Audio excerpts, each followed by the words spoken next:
وہ کافی دیر سے دلہن بنی بیٹھی تھی۔ اس کا دل اندر ہی اندر کانپ رہا تھا۔ کیا کچھ اسے یاد آ رہا تھا، کیا کچھ اس نے برداشت کیا تھا۔ ابھی پرانے زخم تازہ تھے، انہیں بھرنے میں وقت لگنا تھا، اور اتنا جلدی ایک اور رشتے میں بن جانا ایک عذاب سے کم نہ تھا۔ پر اپنوں کی خوشی کے لیے اس نے یہ سب کیا تھا۔ نتاشا کی ہتھیلیاں پسینے سے بھیگنے لگی تھیں، دل وہموں سے بھرنے لگا تھا۔ اسے سیج پر بیٹھے ہوئے 3 گھنٹے گزر چکے تھے۔ شاید اس کے آنے کی امید بھی وہ چھوڑنے لگی تھی۔ اس سے پہلے وہ سنبھل کر اٹھتی، کمرے کا دروازہ کھول کر اس کا شوہر اندر داخل ہوا اور غصے سے دروازہ بند کرتا وہ بیڈ کے قریب آیا۔ اس کا جارحانہ انداز میں شیروانی کے بٹن کھولنا اور اسے صوفے پر پٹخنا اس کی ناگواری صاف ظاہر کر رہا تھا۔ نتاشا کا ذہن تاریکیوں میں ڈوبنے لگا۔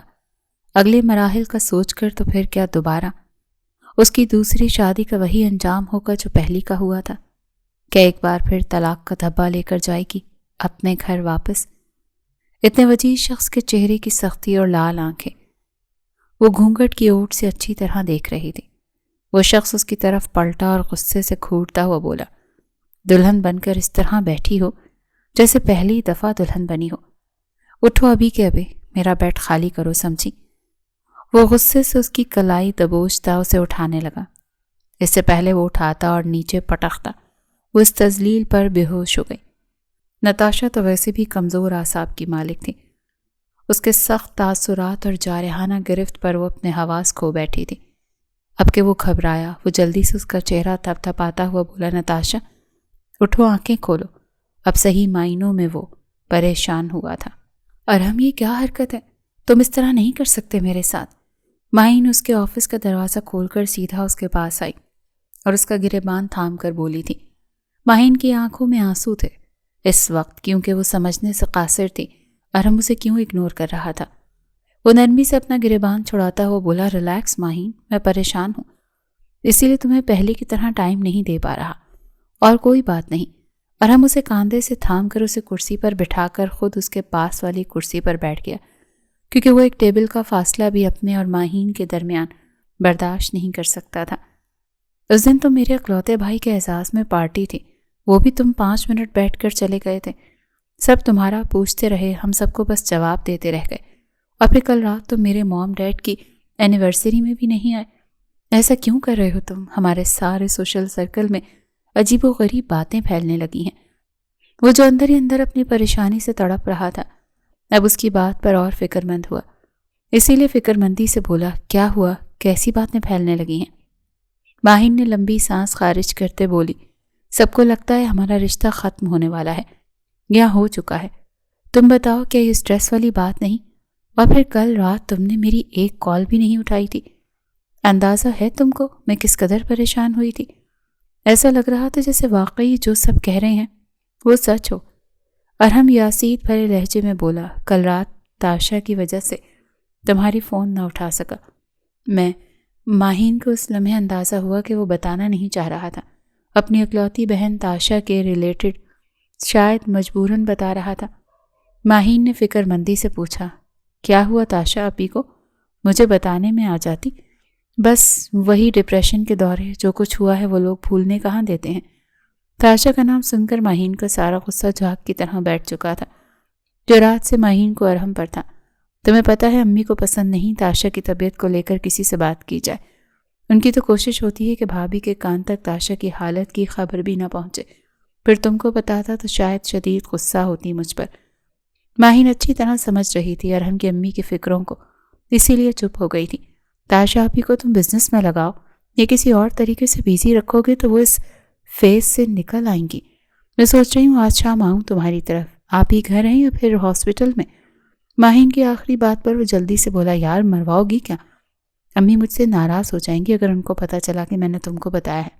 امی تاشا کی شادی کا سوچ رہی ہیں، اور اگر یہ باتیں پھیلیں تو مسئلہ ہوگا ہمارے لیے۔ پلیز اپنے گھر میں ذکر نہ کرنا، پلیز۔ ماہین اس کے ہاتھ پر ہاتھ رکھتی بولی، کم آن ارحم، تمہاری بہن میری بہن ہے، میں کبھی نہیں چاہوں گی ان کی عزت میں کوئی کمی آئے۔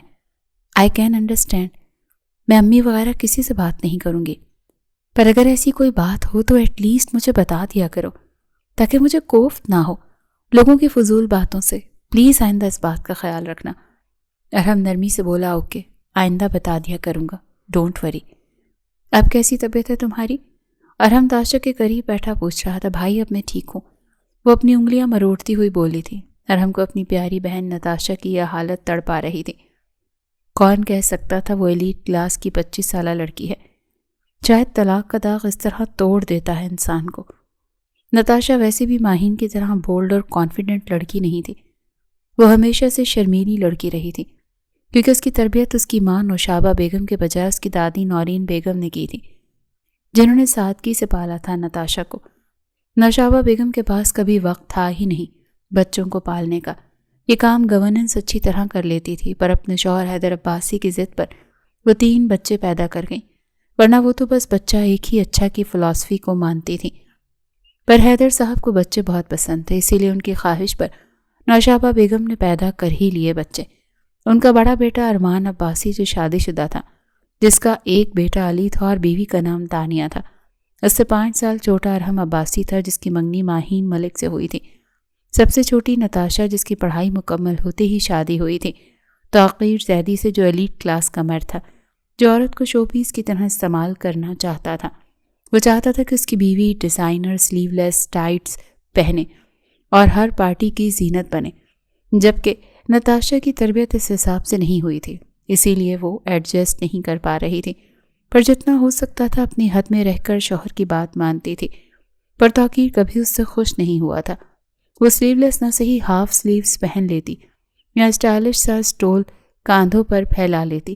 اگر کسی ڈریس میں ریویلنگ ڈیزائن ہو، وہ اپنی طرح سے پوری کوشش کرتی تھی کہ توقیر کو شکایت کا موقع نہ دے، پر وہ کوئی نہ کوئی بات نکال لیتا تھا۔ اسے بے عزت کرنے کا وہ اکثر اسے جاہل یا گنوار کہہ کر پکارتا تھا۔ اس پر بے انتہا طنز کرتا تھا اور کبھی کبھار ہاتھ بھی اٹھا لیا کرتا تھا۔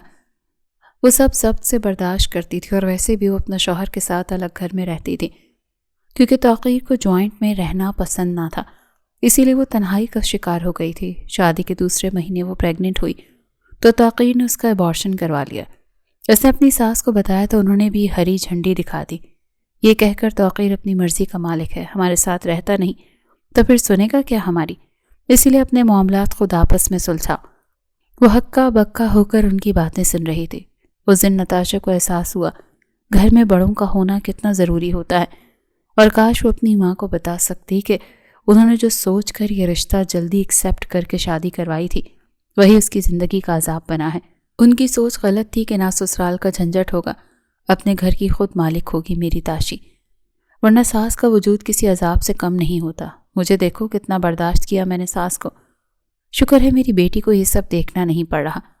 ان کی یہی سوچ نتاشا کو لے ڈوبی تھی۔ وہ شدید ڈپریشن کا شکار ہو رہی تھی، پر کسی سے کہتی بھی تو کیا، اس کی اپنی ماں کے پاس ٹائم نہ تھا اس کے سننے کا۔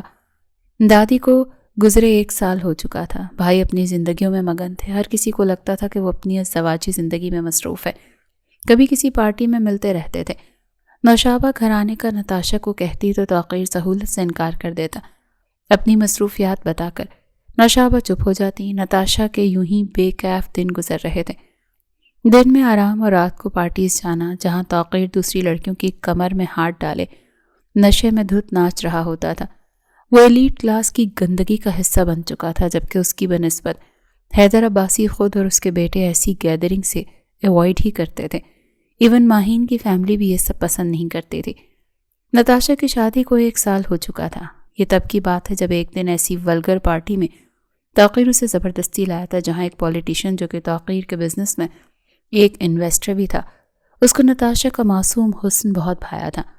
جب اس نے نتاشا کو ڈانس کی آفر کی تو وہ منع کر کے جانے لگی۔ وہ زبردستی اس کی کلائی تھام گیا، جس پر نتاشا نے اسے پہلے چھوڑنے کے لیے کہا روڈ لہجے میں، اور جب اس نے اس کی کمر میں ہاتھ ڈال کر کہا come on baby, it's normal, you enjoy my company, come on. اس کی بات پر نتاشا آگ بگولا ہوئی، پر صدام شاہ اس کی ناگواری اور انکار کو اگنور کر کے ہنوز کمر میں ہاتھ ڈالے، اب اپنا چہرہ اس کے چہرے کے قریب کر کے کوئی گستاخی کرتا اپنے ہونٹ سے۔ اس سے پہلے وہ ایک تھپڑ مار کر اسے ہوش کی دنیا میں لائی تھی، کیونکہ صدام شاہ نشے کی حالت میں تھا، اور اگلے پل سب ساکت رہ گیا۔ یہ دیکھ کر اور توقیر اپنی باہوں میں کھڑی لڑکی کو چھوڑ کر نتاشا کے پاس آیا اور اسے ایک تھپڑ مار گیا اور صدام سے سوری کہتا اس کا بازو دبوچ گیا اور اسے پارٹی سے باہر لایا اور 3 دفعہ طلاق دے کر باہر پھینک کر چلا گیا۔ دفع ہو جاؤ گھٹیا عورت، مجھے ضرورت نہیں تمہاری جیسی عورت کی۔ وہ پارکنگ میں گری پڑی تھی۔ گارڈز نے پارٹی سے چند لوگوں کو بلایا اور اس کے گھر والوں کو بلا کر ان کے حوالے کیا۔ ایک قیامت تھی جو عباسی خاندان پر گزری تھی۔ سب نے اس کا ذمہ دار نوشابہ کو ٹھہرایا جن کی جلد بازی نے یہ دن دکھایا۔ دونوں بھائی اور حیدر صاحب بس یہی کہتے، جب ہم نتاشا کا پوچھتے تو ہمیں یہ کہہ کر ریلیکس کر دیتی کہ وہ اپنے شوہر کے ساتھ مصروف ہیں، خوش ہیں، آباد ہیں۔ دیکھو یہ ہے تمہارا انتخاب اور یہ ہے تمہاری لاپرواہی کا نتیجہ کہ میری بیٹی ان حالوں کو پہنچی ہے۔ نوشابہ صرف آنسو بہاتی رہ جاتی کیونکہ ان کو اندازہ تھا بیٹی کی سہیلی ماں ہوتی ہے اور وہ کبھی اچھی سہیلی بن ہی نہیں پائی تھی۔ بہت وقت لگا اسے نارمل ہونے میں۔ سب نتاشا کو ٹائم دیتے پر وہ بظاہر تو نارمل ہو گئی، پر اندر اس کا آج بھی زخمی تھا۔ جو زخم توقیر نے دیے تھے ان سے آج بھی اس کا اندر گھائل تھا۔ نوشابہ بیگم اب سوچ سمجھ کر فیصلہ کرنا چاہتی تھی اپنی بیٹی کے لیے، اور اسی لیے وہ اس کی شادی میں ہر طرح کی احتیاط اور اس کی سیکیورٹی کے ساتھ ہی اسے کسی نئے رشتے میں جوڑنے کا ارادہ رکھتی تھی۔ نتاشا کا ڈپریشن والا انداز دیکھتے ہوئے اسے سائیکائٹرسٹ کو دکھا چکی تھی اور نتاشا کئی سیشن لے چکی تھی ڈاکٹر کے۔ اب اس کی حالت پہلے سے بہتر تھی، پر پھر بھی بھیڑ میں لوگوں سے اسے گھبراہٹ ہوتی تھی۔ وہ کچھ حد تک نارمل زندگی کی طرف آنے لگی تھی۔ اس کی طلاق کو 9 مہینے گزر چکے تھے۔ ارمان اور ارحم اپنی بہن کا بہت خیال رکھتے تھے۔ کئی دفعہ ارحم ماہین تک کو اگنور کر دیتا تھا نتاشا کی کیئر میں۔ ماہین کبھی حرف شکایت تک نہ لاتی ارحم کے اگنور کرنے پر، کیونکہ وہ اس کا درد اچھی طرح سے سمجھ رہی تھی۔ ماہین کے پیرنٹس کی اینیورسری پرانے کا وہ وعدہ کر چکا تھا ماہین سے، پر جو کچھ کل دن کو ہوا اس سے نتاشا کی طبیعت خراب کر دی تھی، کیونکہ کل نوشابہ کی سہیلی کی فیملی لنچ پر آئی تھی۔ جب نوشابہ نے دیکھا کہ ان کی سہیلی کا بڑا بیٹا ساتھ نہیں آیا تو نوشابہ کے پوچھنے پر وہ دکھ سے بولی، یار نوشی کیا بتاؤں، سمیر نے تو ہماری ناک کٹوا دی، مڈل کلاس لڑکی کو پسند کرنے لگا ہے۔ ان کے لہجے کی یاسیت کو محسوس کرتے ہوئے نوشابہ نے کہا، یار بیٹی کی خوشی کے لیے مان جاؤ، کچھ نہیں ہوتا، مڈل کلاس سے لڑکیاں سیٹ ہو جاتی ہیں ہر ماحول میں، بیٹے کو دکھی کر کے کیا فائدہ۔ اگر پہلی والی نوشابہ ہوتی تو سہیلی کو بھڑکا دیتی، پر نتاشا والے حادثے کے بعد وہ اولاد کی اہمیت کو اچھی طرح سے سمجھ چکی تھی۔ نوشابہ کی بات پر وہ بولی، یار صرف مڈل کلاس ہوتی تو پھر بھی سمیر کی پسند پر کمپرومائز کر لیتی، پر یہاں معاملہ ہے کہ وہ طلاق یافتہ بھی ہے۔ سعود، نوشابہ کی سہیلی کا شوہر، کہتے ہیں کہ مجبوری میں بیوہ لڑکی پر بھی قابل قبول، پر طلاق یافتہ لڑکی کا حسب نسب سے لے کر کردار تک سوالیہ ہوتا ہے۔ ایسی لڑکیاں دوبارہ گھر بسائے رکھ سکیں ناممکن ہے، اسی لیے تا قیامت میں اس رشتے کے لیے حامی نہیں بھروں گا۔ نوشابہ حیران ہوئی سو ہوئی، پر دروازے کے پاس کھڑی نتاشا کو لگا کہ کسی نے بھری محفل میں اس کے منہ پر تماچا مار دیا ہو۔ وہ الٹے پیر واپس چلی گئی۔ نوشابہ کی سہیلی کو اندازہ بالکل نہ ہوا کہ وہ کس طرح ان کے بھرے زخموں کو ادھیڑ کر دکھی کر گئی تھی۔ نوشابہ گمسم ہو کر رہ گئی۔ سب کو ناگوار گزری ان کی بات، پر کسی نے اس پر اور تبصرہ نہ کیا تو سلسلہ بزنس کی باتوں کی طرف گیا۔ لنچ کے بعد ان کی سہیلی نے جلدی کی جانے کی تو حیدر اور نوشابہ نے ان کو بالکل نہ روکا، جیسے وہ لوگ ہمیشہ اپنے خاص مہمانوں کو انسسٹ کر کے بٹھاتے تھے۔ پر جو ان کی سہیلی نے کیا اس کے بعد تو وہ انتظار کر رہی تھی کب یہ نکلے ان کے گھر سے، کیونکہ عباسی فیملی کو شدید دھچکا لگا تھا ان کی باتوں سے۔ وہ جلد سے جلد اپنی بیٹی کے پاس جانا چاہ رہی تھی۔ ان کے جاتے ہی حیدر اور نوشابہ تاشا کے روم کی طرف گئے۔ جس طرح وہ بے ہوش پڑی تھی اس سے اندازہ ہو رہا تھا کہ کس قدر اذیت سے وہ گزری ہے۔ وہ اسے لے کر اسپتال گئے، اسی وجہ سے ارحم نہ جا سکا ماہین کے پیرنٹس کی اینیورسری پر۔ 1 ہفتے بعد ارحم اپنے پیرنٹس کے روبرو بیٹھا تھا اور ان کو تشویش سے دیکھ رہا تھا، کیونکہ پچھلے آدھے گھنٹے سے وہ اسے بہن کی تکلیف اور اس کی اہمیت جتا رہے تھے۔ وہ اچھی طرح سے سمجھ رہا تھا کہ اس کے ماں باپ کچھ کہنے کے لیے تمہید باندھ رہے ہیں، پر وہ سمجھ نہیں پا رہا تھا کہ آخر وہ اس سے کیا چاہتے ہیں۔ آخر کار ارحم خود بولا، موم ڈیڈ کیا کہنا چاہتے ہیں آپ دونوں، کھل کر کہیں، میں کنفیوز ہو رہا ہوں۔ حیدر صاحب نے منہ کھولا پر ہمت نہ پڑی تو ہونٹ بھیج گئے، جبکہ اس کی بنسبت نوشابہ ہمت کرتی بولی، ارحم ہم چاہتے ہیں تم اپنی بہن کے لیے قربانی دو۔ ایک اچھا رشتہ مسز کرمانی نے بتایا ہے بیٹا، وہ لوگ وٹا سٹا کرنا چاہتے ہیں کیونکہ ان کا بیٹا بینک میں وائس پریزیڈنٹ ہے، پر اس کی بہن کو فالج کی وجہ سے ایک بازو کمزور ہے۔ بیٹا وہ لڑکا نتاشا کے لیے بہترین ہوگا اگر اس کی بہن سے تم شادی کے لیے مان جاؤ۔ وہ ہماری ایلیٹ کلاس کے ہیں۔ وہ ایک دم اٹھ کر کھڑا ہوا۔ موم، میں ماہین کے ساتھ انگیج ہوں اور میں اس سے پیار کرتا ہوں۔ اس کے بغیر مر جاؤں گا۔ پلیز یہ قربانی مجھ سے نہ مانگے، پلیز۔ میں اپنی بہن کے لیے جان دے سکتا ہوں پر ماہین کو نہیں چھوڑ سکتا، کیونکہ اس کے بغیر ایک سانس مجھ پر بھاری ہوگی۔ میرے پاس کچھ نہیں ہے جو اس معصوم کو دے سکوں۔ میں اسے برباد کر دوں گا۔ پلیز یہ نہ کہیں مجھ سے۔ Please I beg of you both, mom, dad, یہ ممکن نہیں، پلیز۔ وہ ان دونوں کے قدموں میں بیٹھا تڑپ رہا تھا، کیونکہ اسے اپنی بہن سے بھی بے پناہ محبت تھی اور ماہین سے بھی۔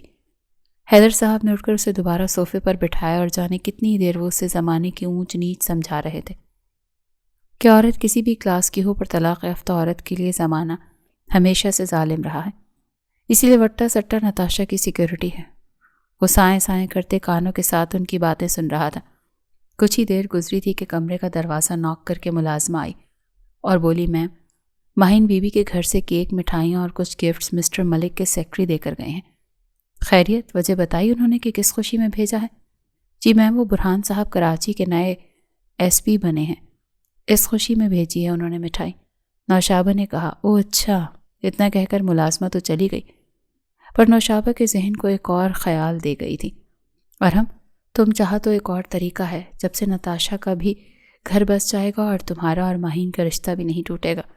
نوشابہ کی بات پر ارحم اور حیدر صاحب دونوں چونکے۔ جی مام، وہ کیسے؟ ارحم جلدی سے بولا، اگر تم ماہین سے بات کرو کہ وہ اپنے گھر والوں سے برہان اور نتاشا کے رشتے کی بات کرے، ورنہ دوسری صورت ہم مسز کرمانی والے رشتے کو کنسیڈر کر رہے ہیں۔ ماہین کو صاف لفظوں میں ہماری پرابلم سمجھانا۔ نوشابہ بیگم اپنی ذمہ داریوں کا بوجھ ارحم اور ماہین پر ڈال گئی تھی۔ ارحم شوق سی کیفیت میں ان کو سن رہا تھا۔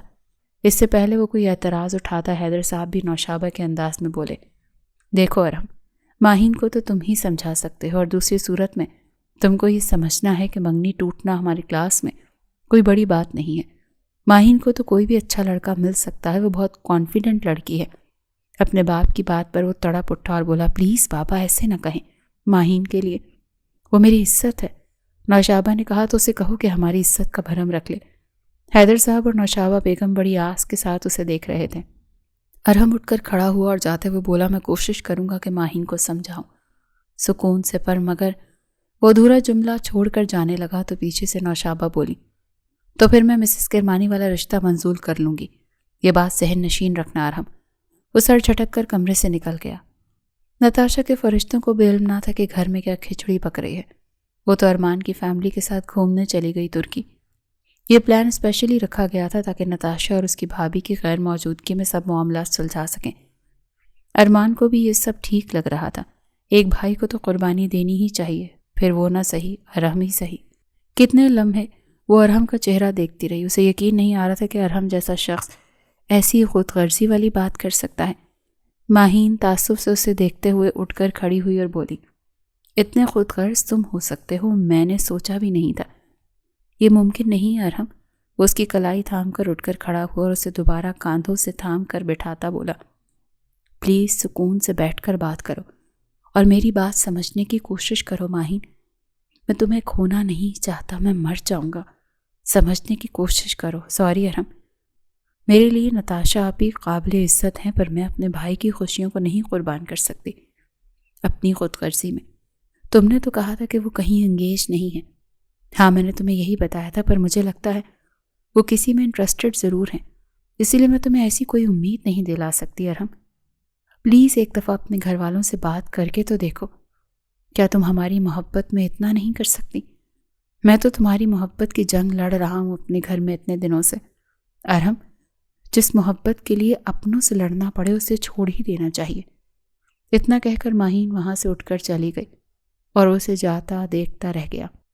مجھے قطعی امید نہیں تھی کہ ارحم ایسا کچھ کہہ سکتا ہے تم سے ماہین، ناہید بیگم نے افسوس سے کہا۔ ماہین کا سر شرمندگی سے جھکا ہوا تھا، کیونکہ وہ خود بے انتہا شرم محسوس کر رہی تھی۔ جس شخص سے وہ محبت کرتی تھی، وہ شخص اس کی محبت کو اس طرح سے آزمائے گا، ایسا تو وہ سوچ بھی نہیں سکتی تھی۔ رات کو ڈنر کے بعد Maheen Mr and Mrs Rehan Malik کے بیڈ روم میں آ کر اس نے یہ سب بتایا تھا جو کچھ آج دن میں ارحم نے اس سے کہا تھا۔ موم، آپ برہان بھائی سے کوئی بات نہیں کریں گی؟ بس میں نے سوچ لیا ہے کہ جو محبت خود غرضی کی بنیاد پر رکھی جائے اس کا کوئی فائدہ نہیں ہے. بہتر ہے میں ہی اپنا قدم پیچھے کر لیتی ہوں. اور ارحم جہاں چاہے اپنی بہن کے ساتھ وٹے سٹے میں شادی کر سکتا ہے، پر ہم ان کی یہ شرط نہیں مان سکتے. That's it. ماہین دو ٹوک انداز میں اپنی بات بول کر اٹھ کر کھڑی ہوئی تھی. ماہین زیادہ جذباتی ہونے کی ضرورت نہیں. تم جانتی بھی ہو تم دونوں کی منگنی کتنے وقت سے ہے. آج تو تم جذبات میں ایسا کہہ رہی ہو، پر کل کو جانتی ہو ایک لڑکی نہیں جڑ سکتی دوبارہ کسی مرد کے ساتھ. اسی لیے ایک دفعہ مجھے برہان سے بات کرنے دو، پھر سوچتے ہیں کہ کیا کرنا ہے. ناہید بیگم نے کہا، جس کی تائید ریحان ملک نے بھی کی. ریحان ملک اپنی بیٹی کے سر پر ہاتھ رکھتے بولے، مجھے اپنی 3 بیٹیاں اپنے اکلوتے بیٹے سے زیادہ عزیز ہیں. پر بابا، مجھے اپنا اکلوتا بھائی بہت عزیز ہے. میں ان کے لیے قربان تو ہونا چاہوں گی، پر ان کی خوشیوں کی قربانی نہیں چاہتی. پلیز آپ دونوں برہان بھائی سے کوئی بات نہیں کریں گے. اتنا کہہ کر ماہین نے جیسے ہی دروازہ کھولا تو سامنے کھڑے برہان کو دیکھا، جس کے غصے بھرے تیور اس بات کے گواہ تھے وہ سب کچھ سن چکا ہے. ماہین کو کچھ بھی سمجھ نہیں آ رہا تھا اب وہ اپنے بھائی سے کیا کہے. یقیناً وہ اس کی گئی ساری باتیں سن چکے تھے، اسی لیے دوبارہ کہنا اسے فضول لگا. اسی لیے ان کے پاس سے گزرتی ہوئی وہ نکل گئی. 2 دن وہ خاموشی سے اپنی روٹین پر چل رہی تھی. وہ اپنی طرف سے پوری کوشش کر رہی تھی کہ کسی سے بھی اس کا سامنا نہ ہو. وہ اپنی دوستوں میں چلی جاتی تاکہ خود کو تیار کر سکے جدائی کے لیے، ارحم کو اپنا فیصلہ سنا سکے. دل کا معاملہ تھا. کچھ دن وہ خود کو جھوٹی تسلی میں رکھنا چاہتی تھی کہ شاید ارحم خود گھر آ کر اسے منا لے. ارحم نے کل کال بھی کی، پر ماہین نے کوئی رسپانس نہ دیا. آج تیسرے دن اس کا ایک وائس دیکھ کر مجبوراً اس نے اوپن کر کے سنا تو دنگ رہ گئی تھی، جس میں وہ کہہ رہا تھا کہ تھینک یو ماہین، تم نے میرا مان رکھ لیا. آج انکل کی کال آئی تھی ڈیڈ کو کہ وہ اس ویکینڈ آ رہے ہیں برہان اور نتاشا کا رشتہ طے کرنے کے لیے. تھینک یو سو مچ ماہین. وہ ہکا بکا ہو کر 2-3 دفعہ اس کا وائس سن چکی تھی. اب ارحم کی کال آ رہی تھی. وہ اگنور کرتی کمرے سے باہر نکلی، سیدھا اپنے بھائی کے کمرے میں آئی. اسے وہاں نہ پا کر سیدھا ان کی اسٹڈی میں آئی. وہ ایزی چیئر پر آرام دہ انداز میں بیٹھے تھے. ان کے سینے پر کتاب دھری تھی. اس کے بے انتہا ہینڈسم بھائی کا چہرہ دیکھا جو بالکل سپاٹ تھا. وہ ایک ہی نقطے پر گھور رہا تھا. ماہین سیدھا ان کے قدموں میں بیٹھی تو برہان چونک کر اٹھنے لگا. اٹھو ماہین، بہنیں ایسے بھائی کے قدموں میں نہیں بیٹھا کرتی. شاباش، سامنے صوفے پر بیٹھو، جو بھی بات کرنی ہے سکون سے بیٹھ کر کرو. پر وہ ان کے گھٹنوں پر زور دے کر ان کو اٹھنے نہیں دیا اور یوں ہی بیٹھی رہی اور ان کے ہاتھ تھام کر بولی، پلیز بھائی، میرے لیے اپنی خوشیاں قربان مت کریں. آپ نے بالکل نہیں بتایا کہ آپ کسی کو چاہتے ہیں، پر آپ کی آنکھیں بتاتی ہیں کہ آپ جسے بھی چاہتے ہیں بہت ٹوٹ کر چاہتے ہیں. پلیز ایسی قربانی مت دیں میرے لیے. ماہین کے لہجے میں اذیت سی تھی. وہ اپنے اندر شدید تکلیف محسوس کر رہی تھی کیونکہ وہ قطعی نہیں چاہتی تھی کہ اپنے بھائی سے اس قسم کی قربانی لے. برہان پیار سے اس کے سر پر ہاتھ رکھتا بولا، بھائی ہمیشہ بہنوں پر قربان ہوتے اچھے لگتے ہیں. بہنیں بالکل بھی اچھی نہیں لگتی بھائیوں پر قربان ہو کر. ہر بھائی فخر محسوس کرتا ہے، اور میں یہ سب تمہاری خوشی کے لیے کر رہا ہوں کیونکہ تم نے اپنے سارے جذبات اور احساسات ارحم سے وابستہ کر رکھے ہیں. ان احساسات کے ٹوٹنے کے بعد تم نہیں رہ پاؤ گی. اسی لیے کہہ رہا ہوں جو ہو رہا ہے اسے ہونے دو. تم اپنی خوشیاں انجوائے کرو جیسے ہمیشہ کرتی ہو. پر بھائی یوں آپ کو دکھی دیکھ کر میں کیسے سکون سے رہ سکوں گی؟ آپ بتا کیوں نہیں رہے کون ہے وہ لڑکی جسے آپ پسند کرتے ہیں؟ کوئی ضرورت نہیں میرے لیے قربانی دینے کی. ماہین 2 ٹوک انداز میں بولی تو اسے اٹھا کر اپنے روبرو کھڑا کرتا بولا، شاباش، تم وہی کرو گی جو تمہارا بڑا بھائی کہے گا، اور تم تو ہماری سب سے چھوٹی لاڈلی بہن ہونا. اب اپنے اور ارحم کے بیچ میں کوئی بھی بدگمانی مت لانا، ٹھیک ہے؟ میں تم دونوں کو ایک ساتھ خوش دیکھنا چاہتا ہوں. پر بھائی، ماہین کی بات کاٹ کر بولا، بس ماہین، تم میری فکر نہیں کرو گی، تم اپنی خوشیوں کو سوچو گی، کیونکہ اب میری خوشی بھی تمہاری خوشی کے ساتھ جڑی ہے، ٹھیک ہے نا؟ تو تمہیں خوش رہنا ہے. وہ حیرت سے دیکھتی رہی اپنے بھائی کو. ایسے بھائی پر جتنا فخر کرتی اتنا کم تھا. ویکینڈ پر Mr and Mrs Rehan Malik اور ان کی بڑی دونوں شادی شدہ بیٹیاں علینا اور الشبا آئی تھیں نتاشا کا ہاتھ مانگنے برہان کے لیے. اگلے دن جنہوں نے سنا دنگ رہ گئے اس رشتے پر. ان کی کلاس میں سب کی نظر تھی 28 سالہ برہان ملک کی منگنی کس خوش نصیب لڑکی سے ہوگی. برہان کی پرسنالٹی ایسی تھی کہ جو دیکھتا وہ مڑ مڑ کر ضرور دیکھتا. اس پر مغرور نین و نقش اور اس کی پرسنالٹی کا چام ہی ایسا تھا. سب نتاشا کی خوش نصیبی پر حیران تھے تو دوسری طرف برہان کے لیے افسوس میں تھے جس کے لیے صرف ایک طلاق یافتہ لڑکی ہی رہ گئی تھی۔ اتنے حسین مرد کے ساتھ ایک بڑھتی ہوئی عورت کا جوڑ تھا بھلا؟ 100 منہ 100 باتیں تھیں، جس کا دل چاہتا جس انداز میں تبصرہ کر رہا تھا، کیونکہ سب کے لیے یہ ایک شاکنگ نیوز ہی تھی۔ نتاشا خود حیران اور پریشان تھی، پر نوشابہ نے جانے کن لفظوں سے اس کے ہونٹوں پر قفل لگایا تھا جو وہ چاہ کر بھی احتجاج نہیں کر پا رہی تھی، کیونکہ اسے کچھ نہ کچھ غلط ہونے کا اندیشہ ہو رہا تھا۔ پر نوشابہ اسے مسلسل تسلی دے رہی تھی، اور ساتھ ہی ساتھ اس کی بھابھی بھی اسے سمجھا رہی تھی کہ قدرت اس پر مہربان ہو رہی ہے تو وہ کیوں اتنے وسوسے اپنے دل میں لا رہی ہے۔ اس کا دل چاہتا تھا کہ وہ ارحم سے پوچھے کہ وہ خوش ہونے کے ساتھ ساتھ کچھ پریشان بھی کیوں ہے، اور ماہین پہلے کی طرح اب گھر کیوں نہیں آتی۔ نتاشا کو اچھی طرح یاد تھا کہ منگنی کے وقت وہ ہر وقت اس گھر میں پائی جاتی تھی، تو اب کیوں نہیں وہ اس طرح آ رہی؟ اس کی فکر اور اندیشوں کو دیکھتے نوشابہ نے اسے سمجھایا کہ اب منگنی نہیں، شادی ہو رہی ہے، اور دونوں طرف زور و شور سے شادی کی تیاریاں ہو رہی ہیں، اسی لیے ماہین نہیں آ رہی۔ باقی وہ سارے وسوسے اپنے دل سے نکال دے اور انجوائے کرے ان لمحوں کو۔ مسٹر اینڈ مسز ریحان ملک نے منگنی کے بجائے ڈائریکٹ شادی کی تاریخ مانگ لی تھی، کیونکہ ان کو کہیں نہ کہیں ڈر تھا کہ شاید برہان کا ضبط نہ ٹوٹ جائے اور وہ انکار ہی نہ ہو جائے اس شادی سے۔ تو پھر تم نے بہن پر میری محبت قربان کر دی ایس پی برہان ملک؟ نویرا کی بات پر وہ تڑپ ہی اٹھا تھا اور اسے اگنور کرتا آگے بڑھنے لگا۔ وہ اس وقت ایک مال میں تھا، اپنی تینوں بہنوں کو شاپنگ کروانے لایا تھا۔ ان کو کریڈٹ کارڈ دے کر خود فوڈ کورٹ میں بھوک کا بہانہ کر کے ایک ٹیبل پر بیٹھا تھا۔ جب نویرا اس کے روبرو آ بیٹھی تو وہ اٹھ کر کھڑا ہوا۔ برہان چاہ کر بھی اس کو تسلی نہیں دے سکتا تھا، بہتر تھا کہ اسے اگنور کرتا، کیونکہ کوئی بھی لفظ نویرا کے درد کا مداوا نہیں کر سکتا تھا۔ وہ اسے بازو سے پکڑ کر روک گئی اور بولی، کتنا بھاگو گے مجھ سے اور کب تک بھاگو گے؟ مجھے چھوڑ ہی چکے ہو، کیا میرا پیار بھی تم دفنا کر آئے ہو جو اس طرح مجھ سے منہ موڑ لیتے ہو؟ نویرا کیوں خود کو اور مجھے اذیت میں دے رہی ہو؟ پلیز میرا ضبط نہ آزماؤ۔ کس طرح سے خود کو آمادہ کیا ہے اس قربانی کے لیے، صرف میں جانتا ہوں یا میرا خدا۔ میری تکلیفیں مت بڑھاؤ نویرا، تمہیں خدا کا واسطہ۔ برہان کے لہجے پر اس کا بازو چھوڑتی اس کے روبرو آ کر اس کی آنکھوں میں آنکھیں ڈال کر بولی، تم کسی اور کے ہو سکتے ہو، پر میں اپنے دل میں تمہیں رکھ کر کسی کی نہیں ہو سکتی، اسی لیے میں تمہارا انتظار کروں گی۔ تم پلٹ کر میرے پاس آؤ گے اگر میری محبت سچی ہوئی تو۔ کیوں؟ میری محبت کو اس کسوٹی پر کھڑا کر رہی ہو۔ میں آگے بڑھ رہا ہوں، تم بھی آگے بڑھ جاؤ۔ میں جس رشتے میں بندھنے جا رہا ہوں وہ وٹے سٹے کا ہے۔ تم جانتی ہو میں اور میری بہن کی خوشیاں ہمارے ایک دوسرے کے تعلقات پر ہی کھڑی ہوں گی، تو میں کیسے تمہاری طرف بڑھ سکتا ہوں؟ تم خود اندازہ کرو میرے پاؤں میں کس قدر زنجیریں ہیں۔ میری مجبوری سمجھو، مرد مجبور نہیں ہوتا برہان ملک۔ میری محبت سچی ہوئی تو کوئی نہ کوئی راستہ تم نکال ہی لوگے میرے لیے۔ اس سے پہلے وہ اور کچھ اور کہتی، برہان بولا، ماہین آ رہی ہے، پلیز۔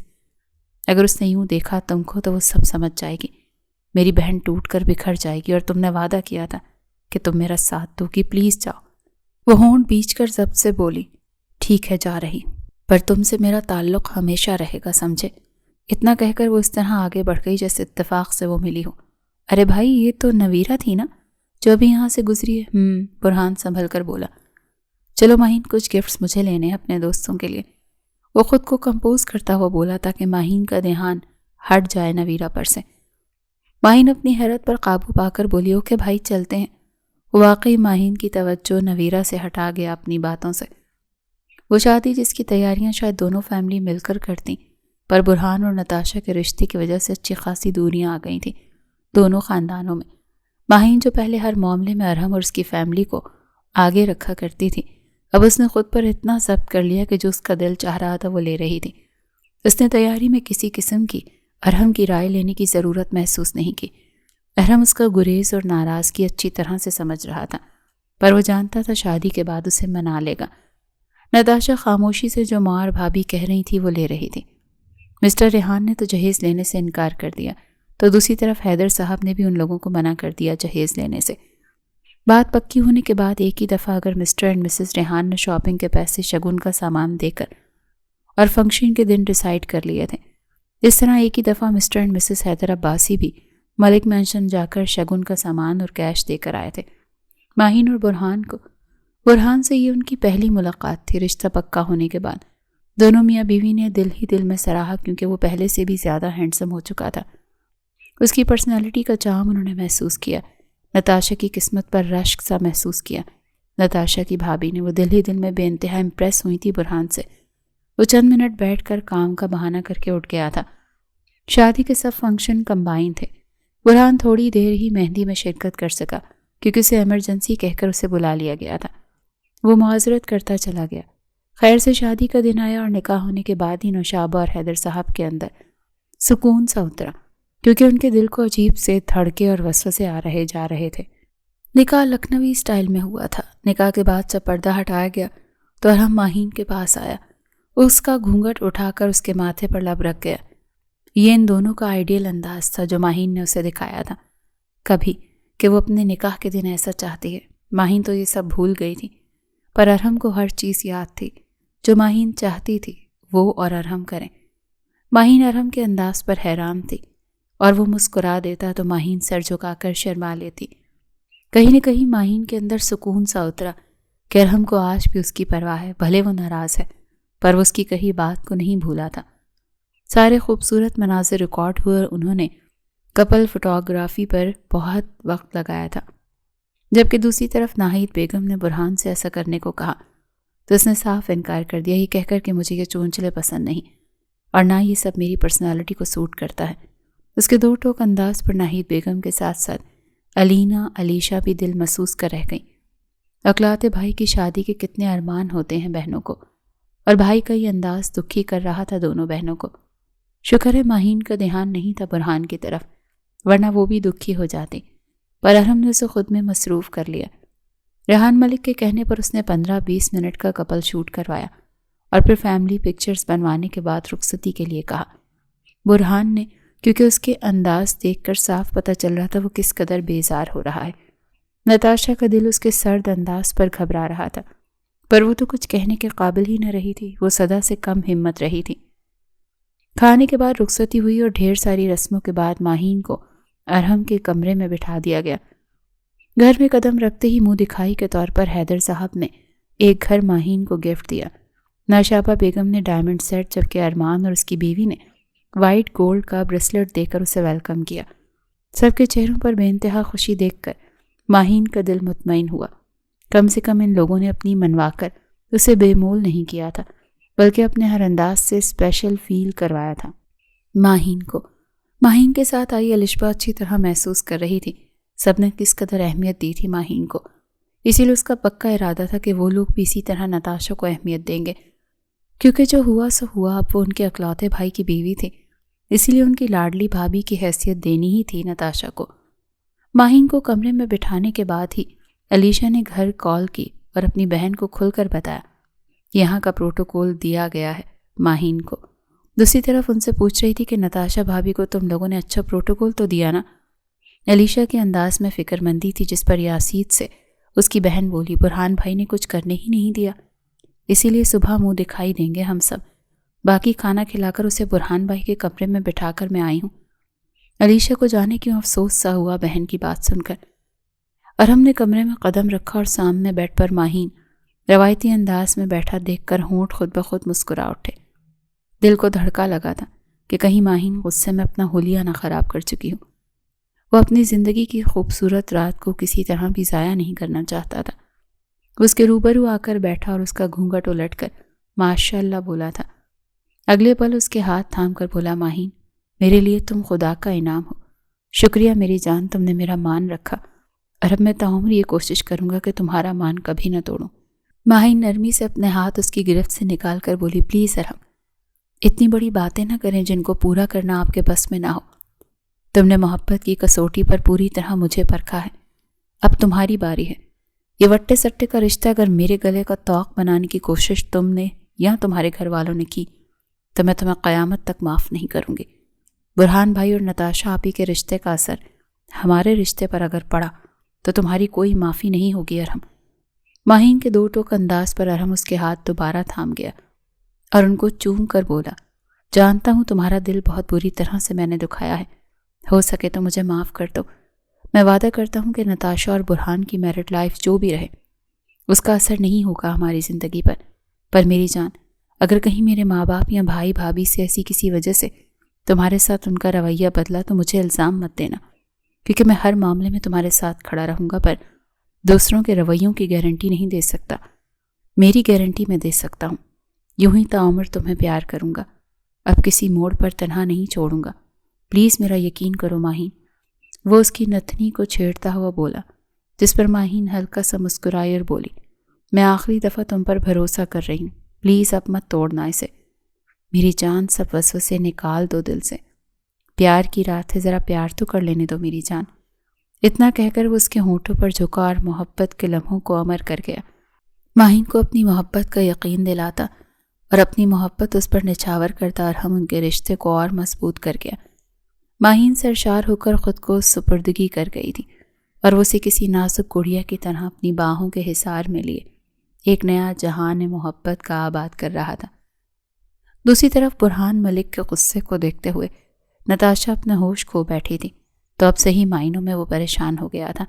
اس نے جلدی سے اس پر پانی کے چند چھینٹے مارے، پر نتاشا کو ہوش نہ آتا دیکھ وہ فکر مند ہوا۔ وہ جان بوجھ کر دیر سے آیا تھا روم میں، اب رات کے 2 بج رہے تھے تو سب اپنے روم میں جا چکے تھے آرام کی غرض سے۔ اب افسوس ہو رہا تھا اسے۔ کچھ سوچ کر اس نے اپنے دوست کو کال کر کے کہا کہ کسی ڈاکٹر کو لائے، خاموشی سے، تاکہ اپنی بے ہوش بیوی کو ہوش میں لا سکے۔ اسد نے اپنی دوستی نبھائی، رات کے اس پہر اپنے رشتہ دار ڈاکٹر کو لے آیا، جس نے اس کا بی پی چیک کیا اور ڈرپ لگا دی اور برہان کو کچھ اور طاقت کی میڈیسن لکھ کر دی تھی۔ ڈاکٹر نے کہا ان کا خیال رکھیں، لگتا ہے کسی بات کا بہت سٹریس لیا ہے انہوں نے۔ برہان ہونٹ پیچ گیا ان کی بات سن کر۔ ڈاکٹر کے جانے کے بعد صبح تک وہ جاگتا رہا، اس کے سرہانے، کیونکہ اسے ہی ڈرپ بند کرنی تھی اور نکالنی بھی اسے آتی تھی۔ صبح 7 بجے نتاشا نے آنکھ کھولی اور اپنے قریب برہان کو دیکھ کر وہ پریشان ہوئی تھی۔ وہ ڈرپ نکال رہا تھا۔ نتاشا نے سسکی بھری کیونکہ درد ہوا تھا اسے۔ اب کیسا محسوس کر رہی ہو؟ برہان کا لہجہ ہر قسم کے جذبات سے عاری تھا۔ نتاشا نے کہا ٹھیک ہے۔ برہان نے جواب میں کہا اگر بہتر محسوس کرو تو چینج کر لو اور ناشتہ کر کے دوائی لینی ہے۔ جی کچھ دیر میں اٹھتی ہوں، نتاشا نے کہا اور کروٹ بدل کر آنکھیں موند گئی تھی۔ برہان ناگواری سے اس کا یہ انداز دیکھتا رہ گیا۔ دل چاہا اسے اچھی خاصی سنائے، پر یہ سوچ کر خاموش ہو گیا کہ کہیں دوبارہ ہی نہ بے ہوش ہو جائے۔ صبح 10 بجے علینا نتاشا کو تیار کر کے ناشتے کی ٹیبل پر لے آئی، جہاں پر آلریڈی برہان سکون سے ناشتہ کر رہا تھا۔ بھائی، آپ کو بھابھی کا انتظار کرنا چاہیے تھا، علینا نے چہک کر کہا۔ میرے پاس ان فضول چونچلوں کا ٹائم نہیں، مجھے دیر ہو رہی ہے، میں چلتا ہوں۔ برہان کھانے سے ہاتھ روک کر کرسی کھسکا کر اٹھ کر کھڑا ہو گیا تھا۔ پر بھائی، منہ دکھائی کی رسم ابھی کرنی ہے، تم لوگ ناشتہ کر کے شروع کرو رسم، میں تھوڑی دیر میں شریک ہو جاؤں گا، پھر مجھے نکلنا ہے۔ برہان اپنی سنا کر بغیر کسی کی سنے اٹھ کر چلا گیا۔ آدھے گھنٹے بعد وہ فریش سا تیار ہو کر سیڑھیاں اتر رہا تھا۔ اس کا دھیان اپنی خالہ اور پھپھو کے تبصرے کی طرف گیا، جو کہہ رہی تھی ناہید یہ تم نے اچھا نہیں کیا جو طلاق یافتہ کو بہو بنا لیا۔ کیا تمہارے کمارے بیٹے میں کوئی عیب تھا جو ایسی لڑکی بیاہ لائی؟ قسم سے میرا دل خون کے آنسو رو رہا ہے میرے برہان کے لیے۔ خالہ کی بات پر پھپھو بولی، ہائے میرا بد نصیب بھتیجا، اللہ نہ کرے، ناہید بیگم نے ہال کر کہا۔ اتنا کہہ کر اب پھپھو سونے کی چین نتاشا کی طرف بڑھائی۔ یہ تمہاری منہ دکھائی، ویسے اس کی شکل بھی معمولی سی ہے۔ ویسے پھپھو میری شکل تو معمولی سے غیر معمولی حد تک پیاری ہے نا، تو ہم میاں بیوی اسی سے کام چلا لیں گے، آپ دونوں پریشان نہ ہو۔ برہان نتاشا کے کاندھے پر ہاتھ رکھتا ہوا اپنی پھپھو کو دیکھتا ہوا بولا تھا۔ پھپھو اور خالہ دونوں کو سبکی سی محسوس ہوئی تھی۔ اوکے موم، میں چلتا ہوں، برہان ناہید بیگم کو کہتا ہوا چلا گیا، جبکہ نتاشا بس اسے جاتا دیکھتی رہ گئی۔ آئندہ اپنے شوہر کو دروازے تک چھوڑنے جانا، انہی باتوں سے بانڈنگ بڑھتی ہے میاں بیوی کے درمیان، ناہید بیگم نے پیار سے سمجھایا۔ کچھ دیر میں ریحان ملک نے ایک فائل اسے دی اور کہا، اس لگژری فلیٹ کے کاغذات جلد ہی تمہارے نام پر منتقل ہو جائیں گے۔ یہ تمہاری منہ دکھائی ہے میری طرف سے، یہ کنگن میری طرف سے، ناہید بیگم نے اسے پہنائے اور دوبارہ بولی، آج کے بعد ہم تمہارے موم ڈیڈ ہیں، جیسے برہان کے ہیں، اور تم اسی حوالے سے ہمیں مخاطب کرو گی۔ جی موم، اور تھینکس موم اینڈ ڈیڈ اس مان کے لیے۔ نتاشا کو دونوں نے پیار دیا۔ اور اب میری باری منہ دکھائی دینے کی، علینا نے کہا اور اسے انگوٹھی دی گولڈ کی، جسے نتاشا نے ریسیو کر کے کہا، تھینکس آپی۔ خالہ اور پھپھو دونوں شدید کوفت ہوئی۔ اس ماحول میں، کیونکہ انہیں لگا کہ ناہید بیگم یا علینا ضرور نتاشا پر چوٹ کریں گی اس کی طلاق کو لے کر۔ رات کو ولیمے کا ریسیپشن دونوں فیملیز نے ساتھ رکھا تھا۔ یہ کمبائنڈ فنکشن 5 اسٹار ہوٹل میں رکھا گیا تھا، جہاں ہزاروں مہمان آئے تھے۔ جس نے دیکھا رش کر رہے تھے نتاشا کے نصیب پر، کیونکہ برہان کی شاندار پرسنالٹی اس بلیک 4 پیس کمپلیٹ اس کے چارم کو الگ ہی لیول پر لے کر جا رہی تھی۔ اسٹیج پر نتاشا اکیلی بیٹھی تھی، کیونکہ برہان نیچے اپنے کولیگز اور سینئرز میں کھڑا تھا، جبکہ ماہین اور ارحم دونوں ساتھ بیٹھے تھے۔ اسٹیج پر کچھ دیر بعد ماہین کا ہاتھ تھام کر ارحم نیچے لے کر آیا تاکہ کچھ ریلیکس ہو کر وہ سب سے ملے اور تقریب انجوائے کرے۔ نتاشا کے پاس اس کی بھابھی اور مام کھڑے تھے۔ علیشا اپنی طرف سے بھرپور کمپنی دے رہی تھی نتاشا کو۔ علیشا نے کہا، بھابھی چلیں ہم بھی نیچے چلتے ہیں بھائی کے پاس۔ نہیں میں یہیں ٹھیک ہوں، نتاشا منمنائی تھی۔ نتاشا کو بے انتہا گھبراہٹ محسوس ہو رہی تھی۔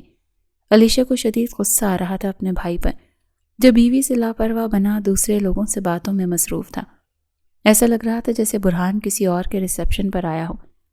علیشا اور علینا نے نرمی سے نتاشا کو تھاما اور اسے نیچے لے آئیں اسٹیج سے، کیونکہ جس طرح ماہین اور ارحم نیچے آ چکے تھے اسی طرح نتاشا کو بھی ریلیکس ہو کر نیچے گھومنا چاہیے تھا۔ ناہید بیگم نے ہی دونوں بہنوں کو سختی سے کہہ رکھا تھا کہ نتاشا کو پروٹوکول دیں، ورنہ کہیں ارحم نے یہ محسوس کر لیا تو اس کا اثر ماہین کی خوشیوں پر پڑے گا، اور وہ کسی طرح بھی ان لوگوں کو کوئی موقع نہیں دینا چاہتے تھے بدمزگی کا۔ ریحان ملک اور ناہید بیگم بہت سلجھے ہوئے لوگ تھے۔ انہوں نے دل سے نتاشا کو بہو تسلیم کر لیا تھا۔ تینوں بہنوں نے اسے بھابھی کے روپ میں قبول کر لیا تھا۔ نتاشا تو ان کے پیار پر بے انتہا خوش تھی۔ وہ جس طرح ہر بات کے لیے ان کی طرف دیکھتی تو ناہید بیگم، علیشا اور علینا کو اس پر پیار آتا۔ ان تینوں کو اچھی طرح اندازہ ہو گیا تھا کہ وہ کتنا سادہ مزاج رکھتی ہے۔ جب نوشابہ بیگم نے نتاشا سے پوچھا، کیسا رہا تمہارا دن، تو اس نے جس محبت سے ان کے گفٹس کا بتایا اس وقت دکھایا جو اس نے پہنے ہوئے تھے، اس سے صاف اندازہ ہو رہا تھا کہ کس قدر وہ معصوم ہے۔ نتاشا ایک دن میں ہی ان کے دل جیت چکی تھی۔ وہ اس کی سادگی سے متاثر ہوئے تھے۔ نوشابہ کے اندر سکون سا اترا نتاشا کی باتوں سے، پر برہان کو لے کر ان کے دل میں کچھ وسوسے اور خدشات تھے۔ علیشا اور علینا کے ساتھ نتاشا برہان کی طرف بڑھنے لگی۔ اس سے پہلے برہان کے کاندھے پر ہاتھ رکھا کسی نے، جس پر وہ تینوں چونکی سو چونکی پر برہان بھی پلٹا، اور نویرہ کو دیکھ کر اسے شوق لگا۔ برہان کے تاثرات نے علینا اور علیشا کو پریشان کیا۔ نتاشا کے دل کی کیفیت عجیب ہوئی برہان کے نزدیک کسی لڑکی کو یوں حق جتاتا انداز دیکھ کر۔ ملواؤ کہ نہیں اپنی بیوی سے، ACP برہان ملک؟ وہ سنبھل کر نتاشا کے قریب ہوا اور اس کے کاندھے پر ہاتھ رکھتا بولا، ملو مسز برہان ملک سے نویرہ۔ نویرہ کے چہرے کا کرب نتاشا کی نظروں سے چھپا نہ رہ سکا۔ نتاشا نے سرخ آنکھیں برہان کی بھی دیکھیں، پر چپ رہی۔ نویرہ اس کے گلے لگی اور دونوں کو سدا ساتھ خوش رہنے کی دعا دیتی پلٹ گئی۔ اس کے لہجے میں بسا دکھ کسی سے چھپا نہ رہ سکا۔ برہان چاہ کر بھی اپنے ہونٹوں پر ایک مسکراہٹ نہ لا سکا۔ اس پر علیشا اور علینا نتاشا کو برہان کے پاس چھوڑ کر آگے بڑھ گئی۔ وہ دونوں ساتھ چل رہے تھے پر جدا سے محسوس ہو رہے تھے۔ ریسیپشن ختم ہوتے ہی نوشابہ نے نتاشا کو ساتھ لینے کی بات کی تو کچھ دیر پہلے برہان کی کہی بات نتاشا کے کانوں میں گونجی تھی۔ برہان نے کہا تو کوئی ضرورت نہیں ہے میکے جانے کی، ویسے بھی بہت ہیلے بہانوں سے انہوں نے اپنا بوجھ میرے کاندھوں پر ڈالا ہے۔ اب وہاں جا کر کیا کرنا ہے تمہیں؟ اپنے گھر چلو، اسے سنبھالو، میرا کوئی اور بھائی نہیں اسی لیے گھر کی اکلوتی بہو ہو، اپنی ذمہ داریاں سمجھو۔ اس کے لفظوں کی کاٹ سے زیادہ اس کے لہجے میں حقارت تھی، جس سے صاف اندازہ ہو رہا تھا کہ اس کی کوئی اہمیت نہ تھی اس کی نظر میں۔ سوری مام، میں نہیں چل سکتی آپ کے ساتھ، ویسے بھی برہان کی چھٹیاں بہت کم ہیں، پھر کبھی آ جاؤں گی میں۔ نتاشا کی بات پر نوشابہ نے کہا، پر نتاشا بیٹا یہ رسم ہے۔ برہان بے نیاز بنا گاڑی میں جا کر بیٹھ گیا کیونکہ وہ پہلے ہی سے سب سے مل کر گیا تھا۔ پلیز مام، پھر کبھی، اللہ حافظ۔ وہ گاڑی کی طرف بڑھی اور برہان کے ساتھ آ کر بیٹھ گئی۔ دوسری طرف ماہین کو لے کر ارحم خود چھوڑنے آیا تھا مائکے۔ دونوں کے چہرے پر خوشی دیکھنے کے لائق تھی۔ ان کا بھرپور ویلکم ہوا تھا ملک مینشن میں۔ ایک طرف ماہین بے پناہ خوبصورت ہوتی جا رہی تھی ارحم کی قربت میں، جبکہ دوسری طرف برہان نتاشا کے وجود سے انکاری سا ہو گیا تھا۔ اس نے خاموشی سے خود کو جاب میں مصروف کر لیا تھا۔ لیٹ نائٹ آتا اور سویرے نکل جاتا۔ نتاشا تو اسے دیکھنے کو ترس جاتی۔ نتاشا اس کے کچھ کام اپنے ذمے لینا چاہے تو برہان نے منع کیا۔ پر وہ اس کے کپڑے نکالنا صبح کے لیے رات میں نکال کر رکھ دیتی تھی اور رات کا نائٹ ڈریس بھی ہینگ کر دیتی تھی۔ پہلے برہان اس کے نکالے کپڑوں کو اگنور کر دیتا اور دوسرے نکال کر پہن لیتا، پر آہستہ آہستہ وہ اس کے نکالے ہوئے پہننے لگا تھا۔ باقی سارا وقت وہ باہر ہی گزارتا تھا۔ آج ان کی شادی کو 3 مہینہ شروع ہو چکا تھا۔ اس بیچ ناہید بیگم نے اصرار کر کے 2 دفعہ نتاشا کو مائکے بھیجا تھا 2 دن کے لیے۔ نتاشا نے برہان کو کال کر کے بتانا چاہا تو نہ اس نے کال ریسیو کی نہ کال بیک کی، پر ناہید بیگم نے کہا وہ خود برہان سے بات کر لیں گی، تم جاؤ مائکے، کیونکہ سب ویٹ کر رہے ہوں گے، کیونکہ کال پر میں نے ماہین کو بتا دیا ہے۔ اسی لیے مجبوراً نتاشا چلی گئی۔ دوسری دفعہ اس کے بھتیجے کی سالگرہ تھی، برہان کو کہا بھی تھا، پھر بھی نہ آیا۔ برہان ملک تو مجبوراً اسے اپنے ساس سسر اور علیشہ کے ساتھ جانا پڑا، ورنہ فضول میں نوشابہ کا دل خراب ہو جاتا ماہین کے گھر والوں سے۔ ناہید بیگم بے انتہا شرمندہ تھیں اور اس معصوم سے جو چپ چاپ برہان کی زیادتی برداشت کر رہی تھی اور نہ اپنے گھر والوں کو کچھ بتا رہی تھی، نہ ان پر کوئی احسان جتا رہی تھی جس کے لیے ناہید بیگم اس کی مشکور تھی۔ اب نتاشا ان کو اپنی بیٹیوں کی طرح عزیز ہو گئی تھی، کیونکہ اتنا بھرم جو رکھ رہی تھی وہ ان کے بیٹے کا۔ یہ کیا طریقہ ہے تمہارا برہان؟ بھلا اس طرح کا کوئی سلوک کرتا ہے اپنی بیوی سے؟ ریحان ملک نے کہا برہان سے جیسے ہی وہ لاؤنج میں داخل تھا۔ جلدی گھر واپس آیا کرو، نتاشا کو ٹائم دو۔ اب کہ ناہید بیگم نے کہا سوری مام ڈیڈ، میں جتنا اس کو برداشت کر سکتا تھا اتنا کر رہا ہوں، اس سے زیادہ مجھ سے امید نہ رکھیں۔ میرا خیال ہے نتاشا جیسی لڑکی اپنی اوقات سمجھتی ہے، اسی لیے اتنے میں ہی خوش ہے۔ برہان کے لہجے کی بے ساریت کو شدت سے محسوس کیا تھا اس کی ماں باپ نے۔ دونوں کو افسوس ہوا برہان کی ایسی سوچ پر۔ اس سے پہلے وہ اسے ٹوکتے، برہان بولا میں بہت تھکا ہوا ہوں، باقی باتیں کل کروں گا۔ اس کے لہجے کی بے ساریت نے ان کو شدید تکلیف پہنچائی تھی۔ ان کو شدت سے اس غلطی کا احساس ہو رہا تھا جو انہوں نے اس سے قربانی مانگی ماہین کے لیے۔ شاید شدید پچھتاوا ان کا مقدر نہ بن جائے اگر برہان کے رویے کا اندازہ نتاشا کے گھر والوں کو ہوا۔ برہان فریش ہو کر شیشے کے سامنے کھڑا بالوں کو سیٹ کرتا خود پر سپرے کر رہا تھا، پھر روم کی لائٹ آف کرتا بیڈ کی طرف بڑھا۔ رات کو سونے سے پہلے کہ یہ روز کی اس کی روٹین تھی۔ اس سے پہلے وہ لیٹ کر اپنی سائٹ کا لیمپ آف کرتا۔ نتاشا اٹھ کر بیٹھی اور اپنی سائٹ کا لیمپ کھولتی بولی میرا خیال ہے یہ وقت سب سے بہترین ہوگا آپ سے بات کرنے کا۔ پلیز نتاشا، میں بہت انتہا کا تھکا ہوا ہوں، کل بات کریں گے۔ وہ شدید بے ساریت سے بولا مسٹر برہان ملک، اس آنکھ مچولی کے کھیل کو ختم کرتے ہیں اور صاف صاف بات کرتے ہیں۔ نتاشا کا مضبوط لہجہ اس کے اٹل فیصلے کو بیان کر رہا تھا۔ برہان سیدھا ہو کر بیٹھا، بیڈ سے ٹیک لگا کر بولا کیا کہنا چاہتی ہو تم؟ وہی جو آپ چاہ کر بھی کہہ نہیں پا رہے۔ وہ بغور اس کا چہرہ دیکھ رہا تھا اور لمبی سانس ہوا کے سپرد خارج کرتی بولی آپ دوسری شادی کر لیں نویرا سے، مجھے کوئی اعتراض نہیں، پر یوں خود کو سزا نہ دے۔ وہ کئی لمحے شوق سی کیفیت میں اس کو دیکھ رہا تھا۔ کیا بکواس کر رہی ہو؟ تمہیں اندازہ ہے کیا کہہ رہی ہو؟ مجھے اچھی طرح اندازہ ہے میں کیا کہہ رہی ہوں۔ جو کچھ آپ کے ساتھ میرے ماں باپ نے یا بھائی نے کیا ہے میں اس کی معافی چاہتی ہوں، پر شاید ہمارے نصیب میں اسی طرح سے ملنا لکھا تھا۔ پر اب بہت سوچنے کے بعد میں نے یہی فیصلہ کیا ہے کہ آپ اس رشتے کو برقرار رکھیں گے اور ساتھ ہی ساتھ اپنی منچاہی ساتھی کو ہم سفر بنا لیں۔ تمہیں اندازہ ہے تم کہہ کیا رہی ہو اور اس کے نتائج کیا نکل سکتے ہیں؟ اور دوسری بات، تمہیں کس نے کہا میں نویرا کو پسند کرتا ہوں؟ میں نے کب کہا ایسا کچھ کہ تم سے؟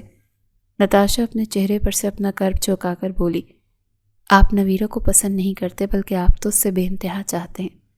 آپ دونوں کی آنکھوں کا کرب میں نے ولیمے والے دن ہی محسوس کر لیا تھا اور آپ کا گریز شادی کی رات ہی واضح ہو گیا تھا۔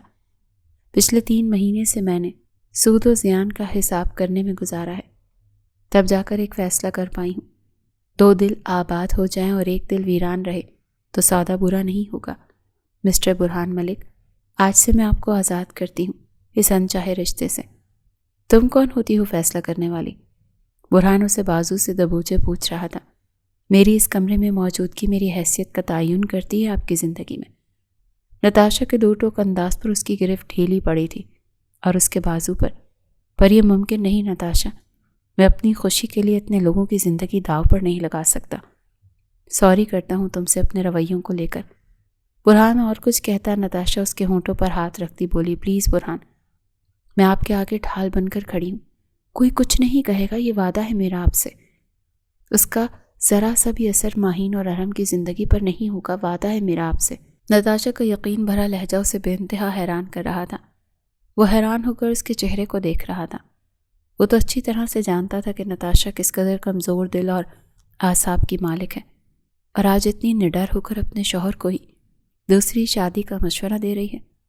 ایسی کون سی طاقت اس کے ہاتھ لگ گئی تھی جس نے اسے اتنا مضبوط بنا دیا، جو وہ اتنا کچھ سوچ چکی تھی؟ جانے کیوں برہان کے دل کی کیفیت عجیب سی ہو رہی تھی۔ وہ جس نے کبھی کسی لمحے بھی نتاشا کے بارے میں نہیں سوچا تھا، اس رات وہ پوری رات اسے سوچتا رہا اور حیران اور پریشان ہوتا رہا۔ وہ جتنا اسے نوٹ کر رہا تھا اتنا حیران ہو رہا تھا۔ اس نے کب سوشل ورک شروع کیا برہان کو پتہ ہی نہیں چلا۔ جب اگلے دن اس نے اسے تیار ہو کر جاتے دیکھا تب اسے پتہ چلا اپنی ماسی کے پچھلے 1 مہینے سے سوشل سروس کر رہی ہے۔ عورتوں کے لیے روشن آشیانے کے نام سے ایک جگہ بنا رہی تھی جہاں عورتوں کو خود کی صلاحیتوں کی آگاہی ہو اور بے گھر عورتوں کو سہارا دیا جائے۔ برہان کی ماں بہنیں تو بس نتاشا کی تعریفیں کرتی رہتی تھی۔ نتاشا کو سب پیار کرتے تھے۔ وہ اب ٹائم پر گھر آنے لگا تھا۔ نتاشا اور اس کے بیچ ابھی بھی دوریاں کم نہ ہوئی تھیں، پر مسٹر اینڈ مسز ریحان ملک خوش تھے کہ برہان گھر پر نظر آنے لگا تھا۔ پر یہ خوشی چند دن رہی جب نتاشا نے ان کو بتایا کہ وہ اپنی مرضی سے اپنے شوہر کو دوسری شادی کی اجازت دے چکی ہیں، تو سب شوق ہی رہ گئے تھے۔ برہان حیران سا اسے دیکھ رہا تھا۔ کیسی لڑکی ہے جو اس کا مقدمہ لڑ رہی ہے اس کے پیرنٹس کے ساتھ؟ ناہید بیگم تو گمسم ہو گئی یہ سن کر، پر ریحان ملک کے سارے فکروں والے سوالات کا جواب وہ اکیلے دے رہی تھی۔ مام ڈیڈ ٹرسٹ می، میں یہی رہوں گی آپ کے ساتھ۔ ماہین اور ارحم بھائی کی زندگی پر کوئی فرق نہیں پڑے گا۔ میں اپنے پیرنٹس اور بھائیوں کو اچھی طرح سمجھا دوں گی، میرا یقین کریں آپ لوگ۔ ماہین کی خوشیوں کی میں گارنٹی دیتی ہوں، وہاں کوئی اسے اس بات کو لے کر کچھ نہیں کہے گا۔ پر بیٹا ہم ماہین کے ساتھ ساتھ تمہارے لیے بھی فکر مند ہیں، اپنی زندگی خراب مت کرو، برہان کو ہم سنبھال لیں گے، یہ بے وقوفی نہ کرو پلیز ڈیڈ۔ آپ تو مجھے سمجھیں، میرا ساتھ دیں۔ آپ ہی میرے مخالف ہو جائیں گے تو اپنے پیرنٹس کو کیسے کنوینس کروں گی؟ پلیز میرا ساتھ دیں۔ وہ ریحان ملک سے بولی۔ برہان تو بس شوق کی کیفیت میں اس لڑکی کو دیکھے جا رہا تھا جو اس کے لیے اس کی خوشیوں کے لیے لڑ رہی تھی۔ جب اپنے دل کی کیفیت نہ سمجھ سکا تو وہاں سے چلا گیا۔ وہ ان دنوں اندر ہی اندر گھٹ رہا تھا، سمجھ سے باہر تھی اپنے اندر کی کیفیت۔ نتاشا سے کچھ کہنے کی ہمت نہ تھی، کسی کو بتا نہیں پا رہا تھا کہ اس کے اندر چل کیا رہا ہے۔ وہ ٹیرس پر بیٹھا سگریٹ پی رہا تھا جب نتاشا وہاں چلی آئی اور بولی، میں آپ کے مام ڈیڈ کو کنوینس کر چکی ہوں، آپ پہلے نویرہ سے تو بات کر لیں۔ برہان تلخ لہجے میں بولا، پہلے تم اپنے پیرنٹس سے تو بات کر لو۔ آپ فکر نہ کریں، میں ان سے بات کر لوں گی، پر پہلے یہ رشتہ ہونے دینا، ورنہ فضول میں وہ کوئی رکاوٹ نہ ڈالیں۔ ایک دفعہ رشتہ ہو گیا تو پھر ان کو منانا میرے لیے اور آسان ہو جائے گا برہان۔ وہ اس کے ضبط پر حیران ہی ہو رہا تھا، اور اس بار برہان بولا تو اس کا لہجہ سخت تھا۔ نویرہ چاہتی ہے کہ تم خود آؤ میرے پیرنٹس کے ساتھ میرے رشتے کی بات کرنے۔ جس دن آؤ اسی دن میرا بیڈ روم بھی خالی کر کے کسی اور روم میں شفٹ ہو جاؤ۔ نتاشا دیکھتی رہ گئی اسے، اور وہ سنبھل کر بولی، تو پھر آپ نے کیا کہا اس سے؟ اپنے لہجے کی لڑکھڑاہٹ کو بہت مشکل سے نتاشا نے روکا تھا۔ برہان نظر چراتا بولا، میں بات کروں گا نتاشا سے، اور کیا کہتا میں نویرہ سے۔ اب کہ وہ اس پر نظر جما کر بولی، میں چلوں گی آپ کے ساتھ، اور انشاءاللہ اسی دن کمرہ بھی خالی کر دوں گی۔ اور کچھ؟ وہ اس کا کمال سب دیکھتا رہ گیا اور کچھ بول ہی نہ سکا، بس نفی میں سر ہلا گیا، جس کا مطلب اور کچھ نہیں تھا۔ اور پھر نتاشا پلٹ کر کمرے میں چلی گئی تھی۔ جب اس نے واش روم کے دروازہ بند ہونے کی آواز سنی تو برہان کو اچھی طرح اندازہ ہوا کہ وہ وہاں رو رہی ہوگی، اور شدت سے رو رہی ہوگی اپنی بے بسی پر۔ یا اللہ، میں اپنے شوہر سے شدید محبت کرتی ہوں، میں اس کی خوشی چاہتی ہوں اور وہ اس کی خوشی کے لیے سب کر رہی ہوں۔ پلیز اللہ میری مدد کریں کہ اپنے گھر والوں کو منا سکوں۔ میرا کوئی عمل برہان کو خوش کر دے، بس میں اس کی خوشی کے لیے سب کچھ کر گزروں گی، بس جس طرح میرے دل میں گنجائش پیدا ہو گئی ہے نویرہ کے لیے، اسی طرح نویرہ کا دل بھی صاف کر دیں میرے لیے کہ وہ برہان کی زندگی میں مجھے برداشت کر سکے۔ میں ان دونوں کو ساتھ خوش دیکھنا چاہتی ہوں۔ یا اللہ میری خوشی اپنے شوہر کی خوشی میں ہے۔ وہ دعا کے لیے ہاتھ اٹھائے جائے نماز پر بیٹھی اپنے رب سے اپنے دل کی باتیں کر رہی تھی۔